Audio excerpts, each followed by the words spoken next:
Sierra. Brandy. Leonacy. Avery.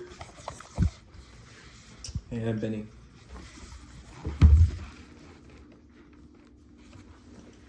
Shinan Kwai La, or Happy New Year's. Now, you may be saying, Jemiah, it's very late in the year to be saying Happy New Year's. And you'd be absolutely correct.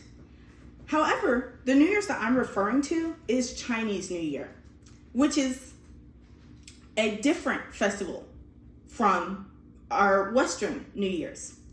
Now, think back to January 1st of 2024. What were you doing? Maybe you were drinking with your friends, you were out partying, or staying up till midnight to watch the fireworks. Chinese New Year's is more conservative and a family catered to festival rather than a late night party. However, Chinese New Year is a fascinating festival with a deep history, unique traditions, and superstitions. Now, Lunar New Year occurred this year, February 10th. However, the previous year, it occurred on January 22nd, which is very different from the continuous January 1st that we're used to. Now, you may be wondering why. The reason for this being that many Asian countries, including the Republic of China, use the Gregorian calendar that we Americans use on a day-to-day basis. However, because China is such an old country, they refer for their festivals using the lunar solar calendar. Now, breaking down that word, lunar meaning moon and solar meaning sun, meaning that due to the projections and the calculations between the sun and the moon, that is how their year begins and ends. And according to Fred Esnick of NASA/Goddard Space Program, months are only 29 to 30 days versus ours being 30 to 31 days, resulting in their year only containing about 355 days, 11 and a half months versus our full 12 months. Because of this, Lunar New Year is a 15-day festival beginning on the first full moon following the winter solstice and ending on the first new moon of their new year.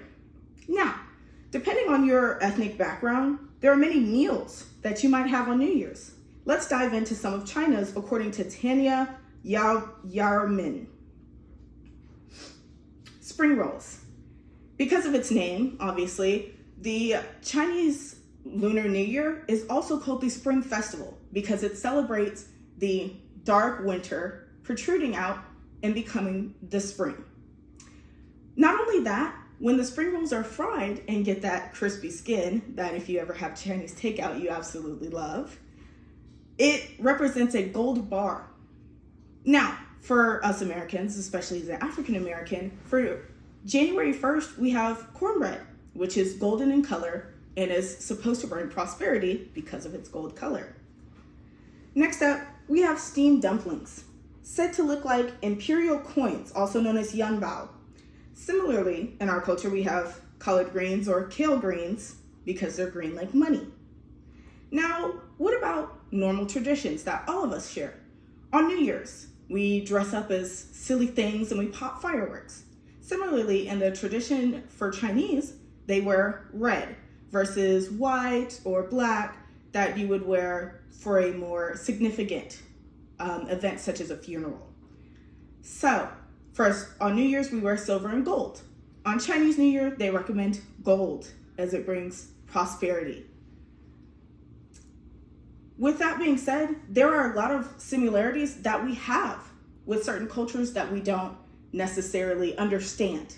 However, we do share a lot in common for our day-to-day basis. Now, what will you be doing for Chinese New Year this year? Thank you.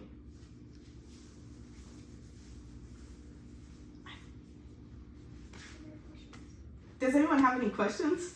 I do have a question.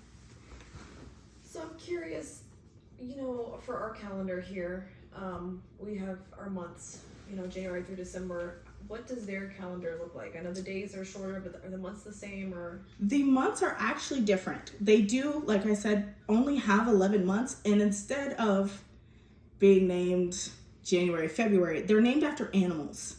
Oh. So, and on our leap year, February gets an extra day. On their leap year, they get an extra month. Oh. Very interesting. Thank you. Yes, very interesting. I have also a question. So I noticed that whenever I see my Asian friends participate in Asian New Year, they usually give out gifts. Is there a reason why they do that? As it is a family-oriented festival, it is to bring prosperity into their lives. As I said, they wear red to symbolize prosperity within their lives, and usually those Asian friends will get a red envelope of money to symbolize prosperity coming into their lives.